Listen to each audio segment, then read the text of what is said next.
guesses where we're at?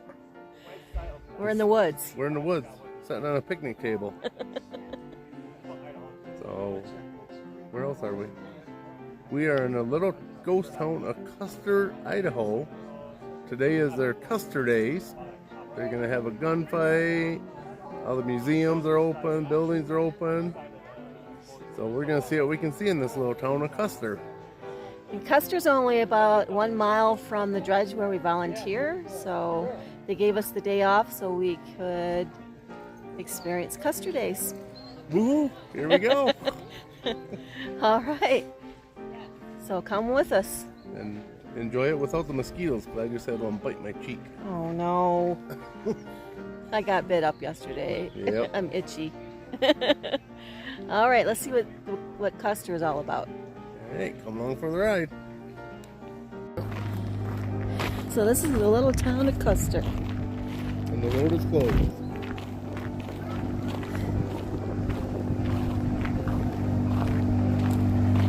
Over here, it looks like they're doing gold panning. Cool. They're supposed to have a gunfight here pretty soon.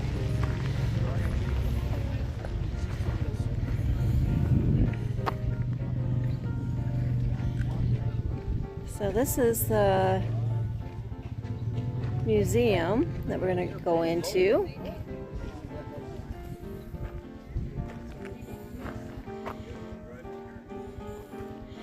Mining tools and implements.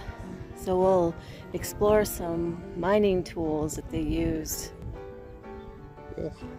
So miners on the Yankee Fork started their mining endeavors with gold pans, shovels, rockers, and hammers. As mining practices changed, more tools were needed. Varied mining methods, including hydraulic and hard rock, also created a demand for other implements. With better improved tools, enhanced production and efficiency, increased the amount of ore processed and gold recovered. This made the difficult task of mining a little easier and more profitable. Many miners made or invented their own tools, and even some secured patents for their creations.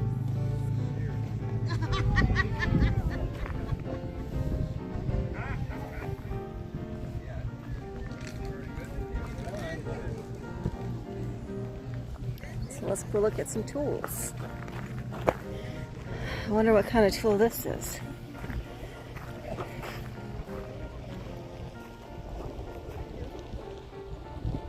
That looks like it. The rock tumbler. Rock tumbler.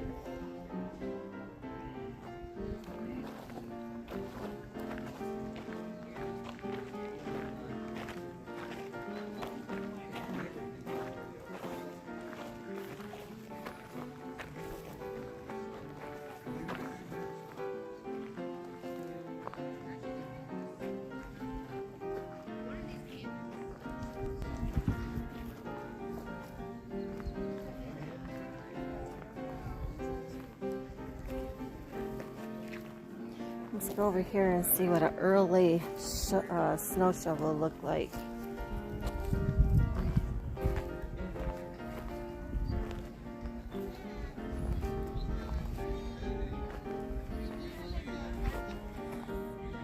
So early snow shovel used for cleaning snow off your roofs.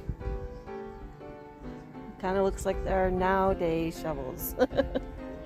Except this one's made of wood. That one's for Joe. This one's for me. Which one's? Oh, that's a pretty big one.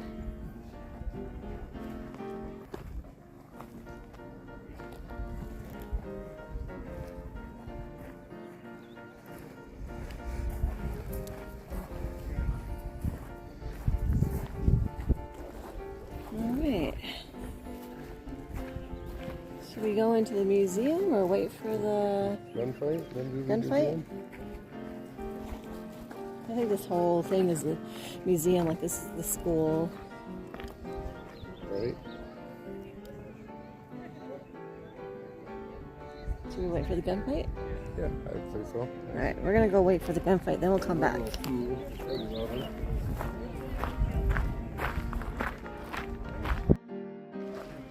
So, The gunfight starts at 11:30, so let's go check out the saloon.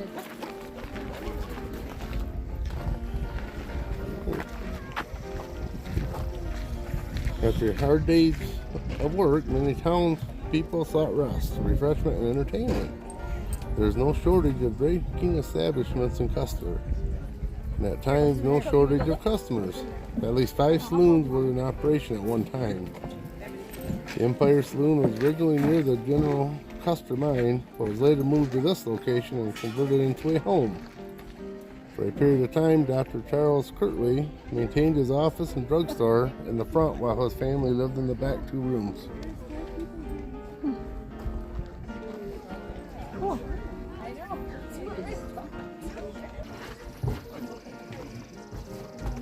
Yeah.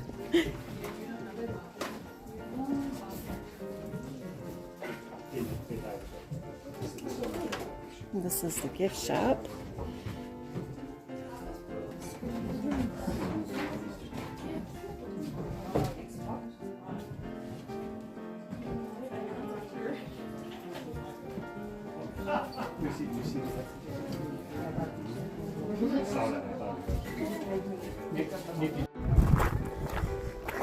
So it's only about 11 o'clock, so we decided to come back to the schoolhouse and check this out.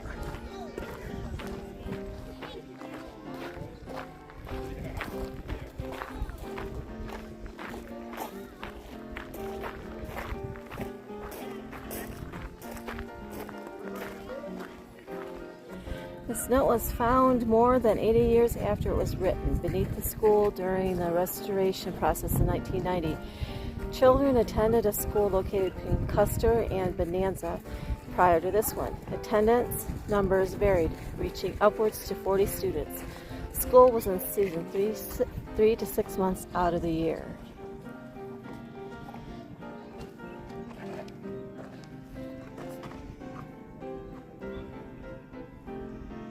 There's a picture of the school in 1903. I think it was there. They crammed all the kids in there. All in there, in that little schoolhouse. Let's go over here real quick because there's a lot of people in the schoolhouse. Cemetery.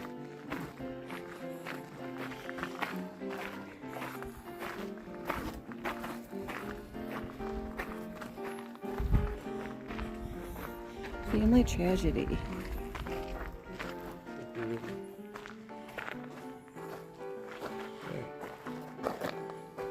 Snow slides were common during the winter months, but none were so tragic as on February 2nd, 1890. At 8 p.m., the steam whistle on the Custer Mill shrieked the alarm, alerting the town of treacherous slides. One side crashed down Bald Mountain and flooded the Nels Johnson home with snow. Plucked it from the foundation, spun it around, and sent it sailing across the Yankee Fork River. Townspeople frantically searched for the occupants. Nels and Mary Johnson and their 3 young daughters, the parents were pulled to safety, but Elga, age 10, and Annie, 6, and Josephine, 4, were killed. Other snow slides prevented burials in the Bonanza Cemetery, so the girls were laid to rest here. That's kind of sad. Yep. They both died the same day.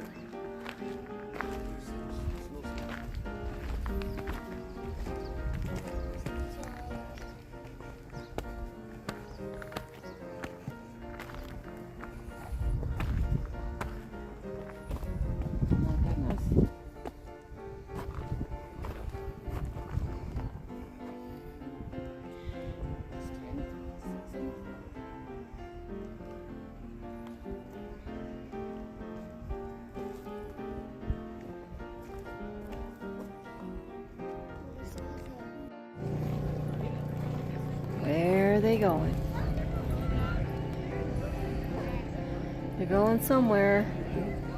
Gonna go get somebody? Oh, we'll see. You dirty rat! Come back! Get out!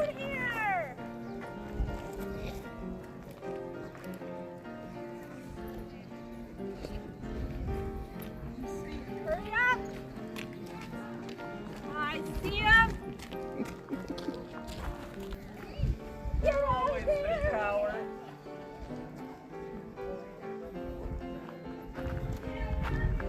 What's your problem? You took from us. We didn't take nothing from you guys. Look at that.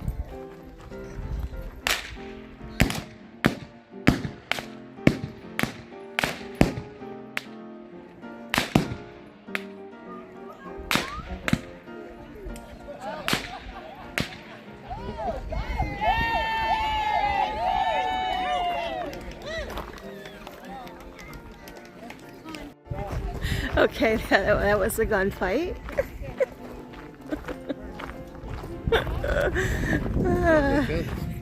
That was intense, oh my gosh.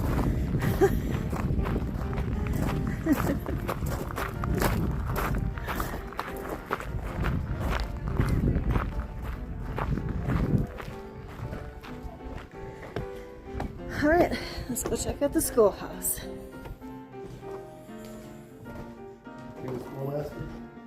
Yeah. Okay, we'll be quiet.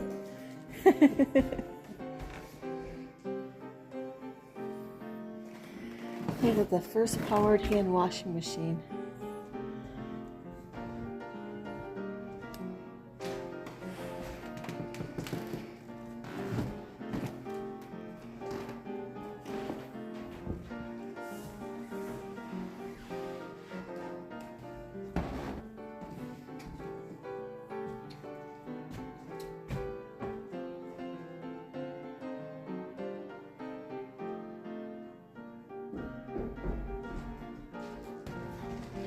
George B. Thompson, the first engineer in the Custer Mill. He held this position for 7 years. Belle Thompson was the first lady in Custer in 1878.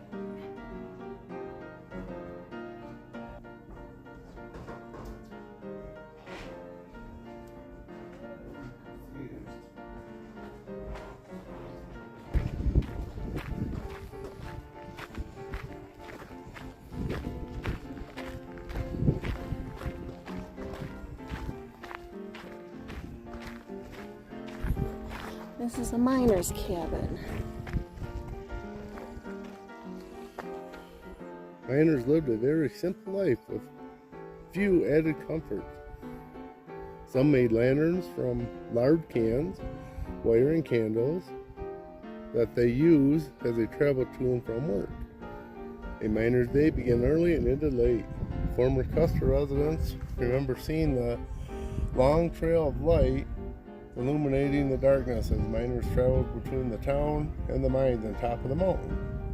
A typical lunch consisted of a slice of bread with lard or cheese, maybe a hard-boiled egg or a piece of cooked meat, and for dessert, an apple, a slice of pie, or a piece of cake. Life changed as miners married and more women came to Custer. This is a miner's cabin.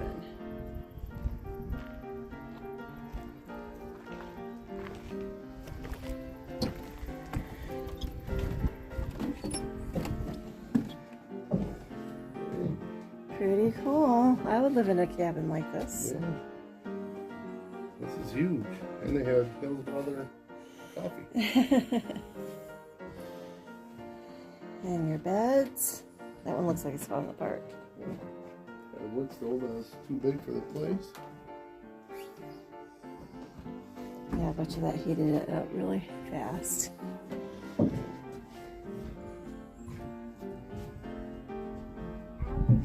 Charlie Raines was a miner.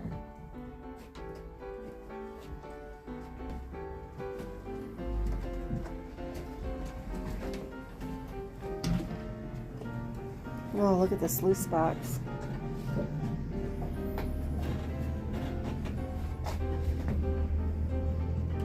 And there's a air hammer used in drilling.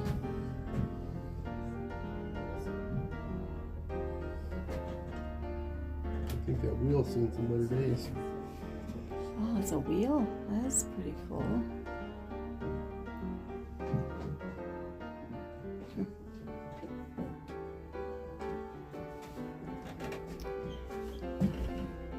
part of Gold Rocker.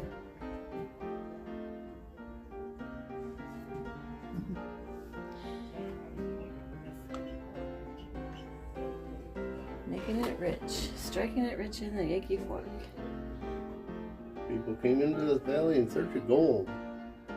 The first white travelers christened this stream the Yankee Fork and began their mining ventures. Once a miner staked a claim, he had three choices to proceed with his gold-bearing rock or ore. One choice was to operate the placer claim. Placer gold is gold that has washed out of the mountains over hundreds of years and has been deposited in ancient riverbeds. To access this gold, the miner must use water to flush away all the dirt, sand, silt, and clay, thus leaving the gold behind. Examples of placer gold or placer mining are gold panning, dredging, and sluice box operations. Oh, cool.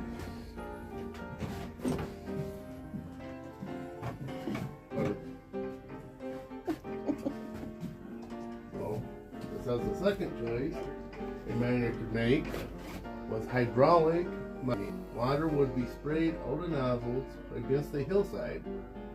The powerful streams of water washed the gold-bearing soil into a pond, which was then funneled through sluice boxes to capture the gold. Okay, see if I can read this one. There's a third one. Yep. The third type of mining is hard rock or lode mining. In hard rock mining, the gold is encased inside rocks. To obtain the hidden gold, the miner needs to crush open the rocks and process the precious minerals. There are several types of hard rock crushing devices on display in Custer. Cool. That'd be the rock crushing that they did. Rock crushing? Yep. Okay, so businessmen, work and play. Custer boasted many types of businesses, including a brewery, carpenter shop, a butcher shop, a dentist, lawyer, barber shop, post office, general stores, hotels, boarding houses, and saloons. The west end of town served as a business district, while the majority of homes were on the east end of town. Entertainment was hard to come by, so when there's a game of pool or stud poker to be found, it was a hot spot to be. Prize fights scheduled between champion boxers drew huge crowds. The people of Custer worked and played very hard.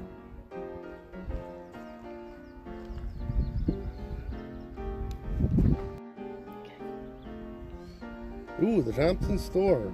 Furniture and a whole lot more.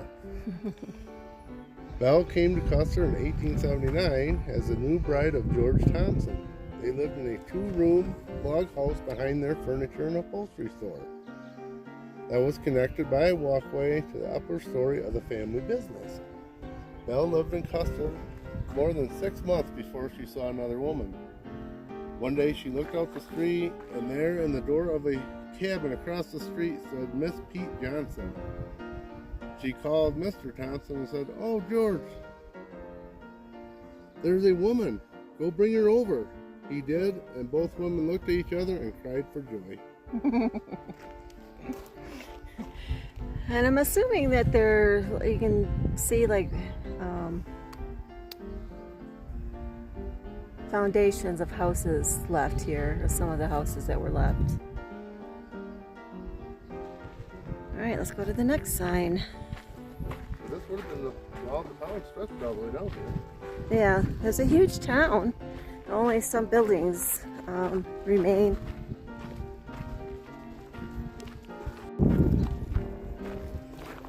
So, general store. From soups to nuts. Almost anything and everything was purchased at the general store. In 1888, prices for groceries were listed as cabs 25 cents per pound, potatoes and bacon each 20 cents per pound, butter 50 cents per pound, $5 for 50 pounds of buckwheat flour, and $1 for 8 loaves of bread.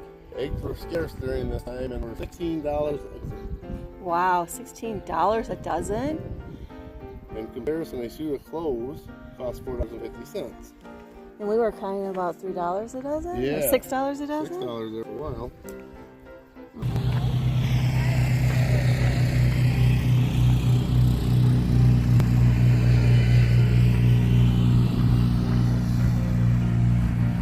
So, miners union. Even back then they had unions. Brothers are we. The Miners Union Hall served as a social center as well as a professional meeting hall. At its height, the union boasted 200 members, consisting of miners and businessmen. In many ways, it was a fraternal organization not only for the miners, but for interested local townspeople. There is record of one strike staged by the members during its existence, and this only because they wanted the cook at the Lucky Boy mine fired. This hall was often used for entertainment and social functions. Programs for the town include dances, operas, melodramas, magic shows, trained animal acts that included dogs and mice. Dogs and They mice? trained dogs and mice to perform for them. So, very, very interesting town. Dogs and mice. Entertainment must have been hard to come by. Okay. What was this? This is the Nevada House Hotel. Room and board. So William and Margaret Dunn operated the hotel for many years. And Mrs. Dunn did all the cooking. On the first floor, a bar room extended across the front of the building with a separate hallway that led back to a washroom. Kitchen and large dining room that seated up to 30 people. Upstairs were 4 sleeping rooms on each side of the hall and a large room. Meals served family style on 3 big tables. Cost 50 cents and a night of lodging $1. So for $1.50 they could spend the night and have supper. Miss Dunn gladly cooked special request. Mr. Jeffries, bookkeeper for the Black Mine, liked and enjoyed burnt toast for his breakfast. He said jokingly that it kept his complexion clear. Can you imagine this house being right here? At this very spot? Beautiful setting for a hotel.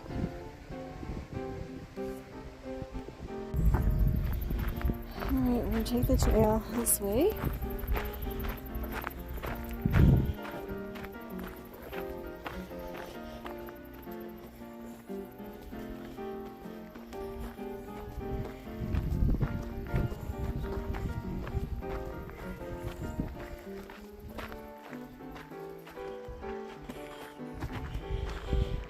Alright, feed and livery stable. First mention of a livery stable appeared in R.L. Folk's 1902 business directory, listing Kenneth McKenzie. Oh, do you like that name? Kenneth McKenzie as owner. To keep a horse costs $1.50 a day. Food brought over the 24-mile hay trail from Stanley Basin contributed to that high cost. The building was 50 feet long, 22 feet, and 2 stories. Had a central walkway of 6 foot and stalls 8 foot deep on either side with a hayloft above. A water trough set out front, corral stretched to the Yankee Fork in the back. Mr. McKenzie owned the attached carriage house, a saloon, and general mercantile store in Custer.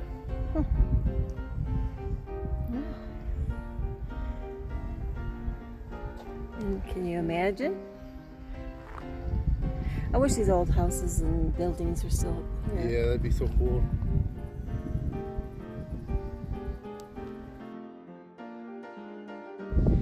Now we're heading into the woods.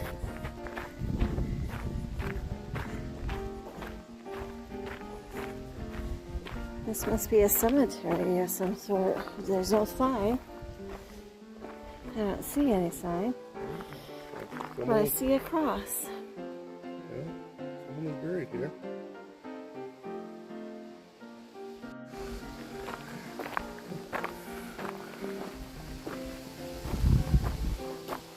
Alright, Tully Cabin, just a simple cabin.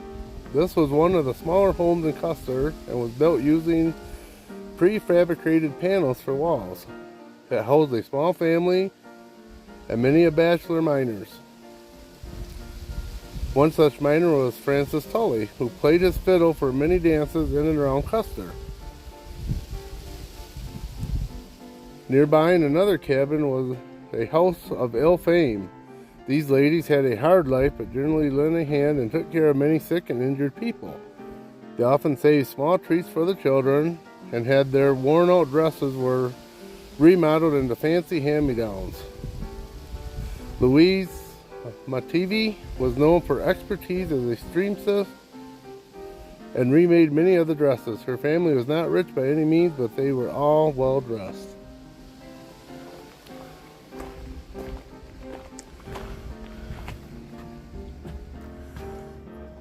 So here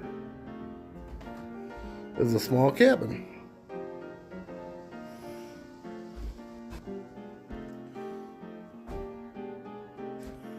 You can tell the weather's got very cold here because all these little cabins have huge wood sills in them.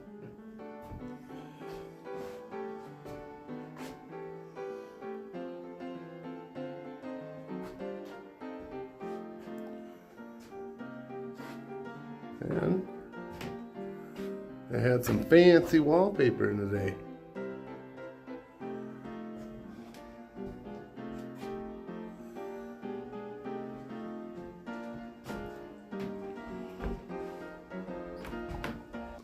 Little Briggs and Stratton. Nelson Brothers. 5/8, so I imagine that's 5/8 of a horse. Back in 1930s, used to run a washing machine. Look at that.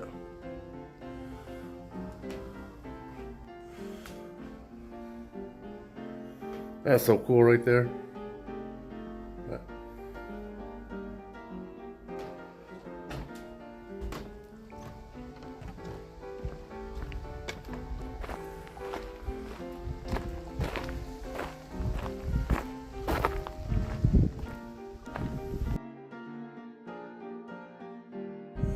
McKenzie Residence.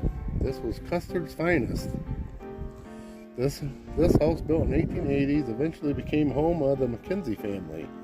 Kenneth and Lillian McKenzie lived here with their 3 children, Doris, Claude, and Maxine, with a stained glass window over the arched doorway, a well near the window with a water pumped directly into the kitchen, carpet on the living room floor, spacious rooms, 2 chimneys. This was a home designed for comfort and one of the finest in Custer. In 1904, the McKenzie family was one of the 3 families from Custer to attend the World Fair in St. Louis.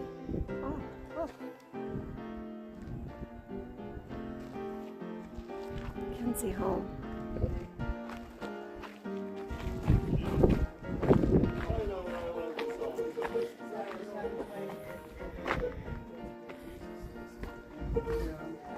Ooh, this is bigger than I thought.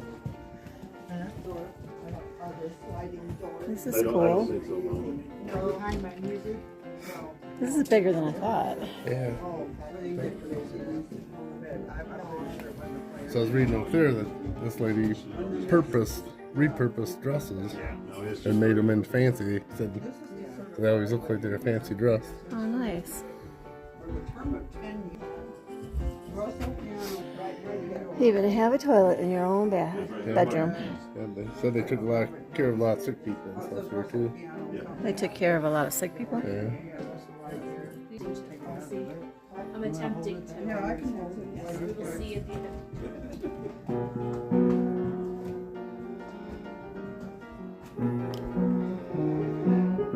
Pretty fancy house for this Tommy.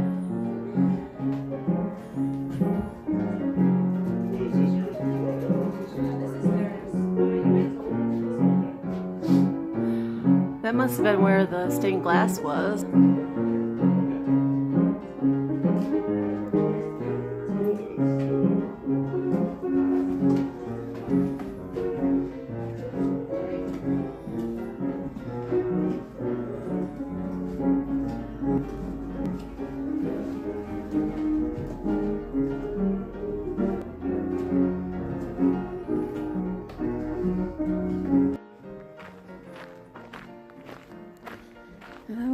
coming up on their transportation board.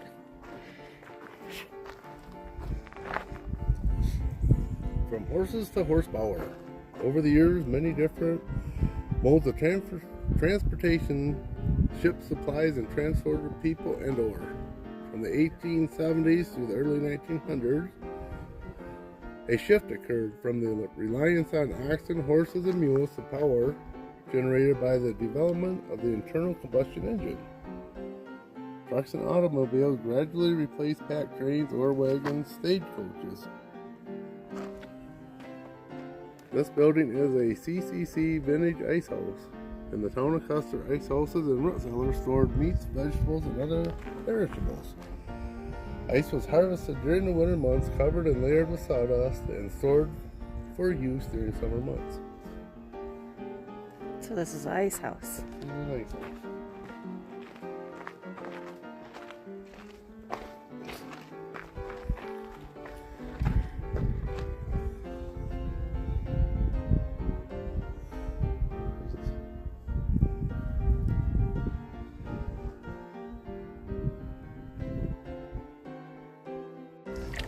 Fill it up. And all water, see how it's portioned it out of there?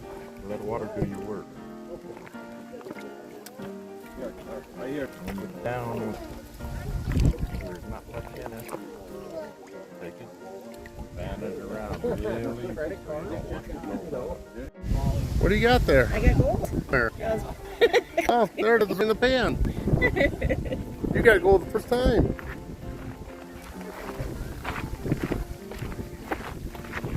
Let's go order that new camper.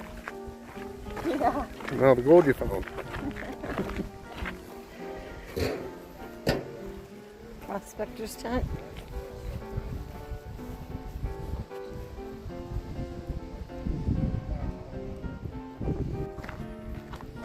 This is the Blacksmith Shop. Huh? So smoke and steel. The difficult work of mining required the use of many rugged and reliable tools that could stand up to the physical demands of day-to-day use. It was also necessary to equipment that was simple enough to be repaired and maintained on site. Hence the value of a good blacksmith and his tools. Blacksmiths also shod horses and mules, repaired wagons and carriages, and occasionally pulled a tooth or two before the dentist moved into town. Nice. Yes. No, thank you. No, thank you. Now this is Blacksmith Shop. There's the forge used by Ralph Hall to get gold from mercury.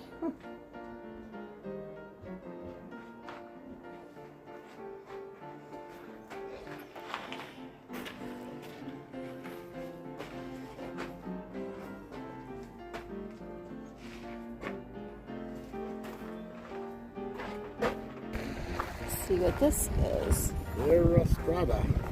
Simple but effective.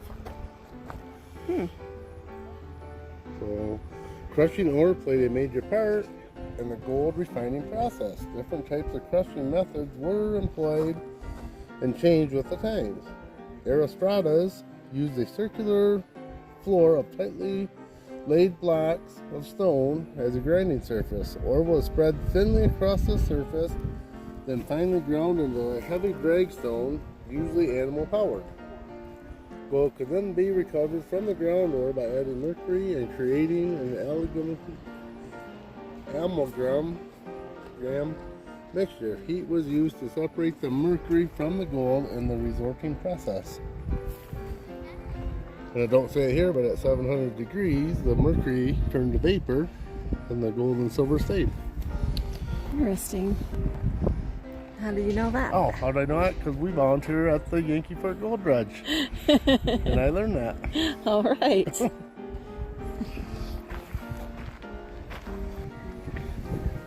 Stamp. Yeah, I got a crush on you. Stamp mills are noisy and awkward, but used for many years because they were easy to move and erect on wooden frames. cheap to operate and repairable by the blacksmith. The General Custer Mill operated up to 20 1,000-pound stamp mills that crushed the ore as fine as flour. Wow. In 1881, 52 men worked in the mill with different machinery and refining process. Imagine all the noise generated by numerous pounding stamps and other machinery that crushed and processed the ore. Each month, more than 300 quart of wood was needed to fuel steam engines to power the mill. Wow. So this is a Chilean Mill and Jig. Shake it up. A Chilean mill used steel rollers to crush the ore into a fine consistency as it washed into the mill. The slurry, dirt, and water mixed together escaped through the screens along the sides of the pan and into the gutter that carried it to the jig for further processing. The vibrating jig liberated the heavy minerals from the most lighter waste material as water was forced upward through the stream with a shot bed consistent of lead shot, gold nuts and bolts. Pulsating action combined with the water caused the lighter particles to float away and the heavy materials to settle at the bottom. Pfeiffer Residence. A family home. Charles Alexander Pfeiffer purchased this family home after his marriage to Ellen Louise Olson in 1890. Charles managed the Pfeiffer store for uncle and later worked as a gold and cleanup man at the Custer County. As the family increased in size, a kitchen and bedroom were added to the family home. The roof shingles were made of flattened cans. Families and Custers were not an oddity, but certainly weren't them either, as most miners and sporting merchants were single. Oh, look at the fancy wallpaper in here. In China. Man, these people have it made.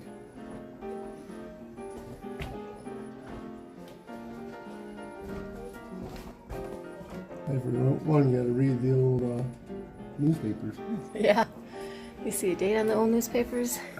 This is the Household Magazine, 1929. 1929.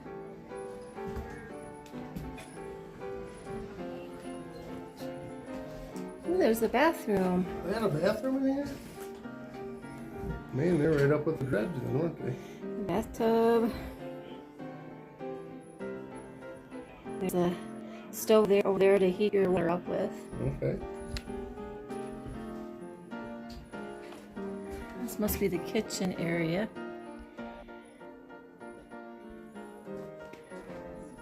That wasn't the year in the magazine, it was the page. And the bedroom. So Tracy said that wasn't the year of the magazine, that was the page. Yeah. Okay. Well, we're right back where we started. Right back where we started. We just got done with walking through Custer Days, and hopefully you guys enjoy the history. Yeah. Cute little town. It's a cute little town. I wish some of the other buildings were still here, you know, with the history and stuff, but they had signs throughout the town, and Yep. it was kind of a cute little town. It was actually a big town back in the day. Yeah. And hopefully you'll see some of the pictures that this was a thriving metropolis. You remember how many people lived in this town at one point? Do you remember? 700, wasn't it? We'll put it down below there. Oh, down below. Yeah, right there. But yeah, it was an enjoyable day. So Yeah, learned a lot really about what they did in this town. You know, we knew it was a mining town, but they had doctors, they had dentists, they had all kinds of shops, furniture. There's even a furniture store. furniture store and Yeah, well, kind of reminds saloons, a lot of saloons. like old Western days.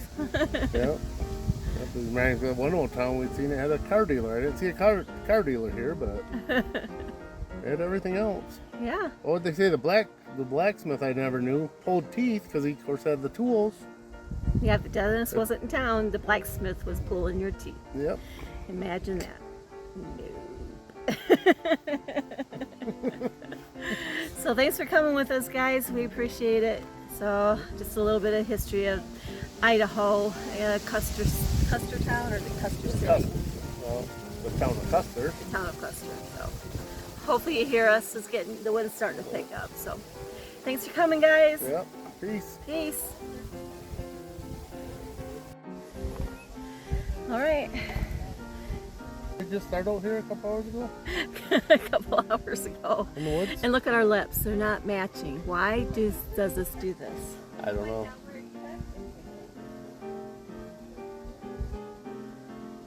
It's jerky too. One, see, our lips aren't matching.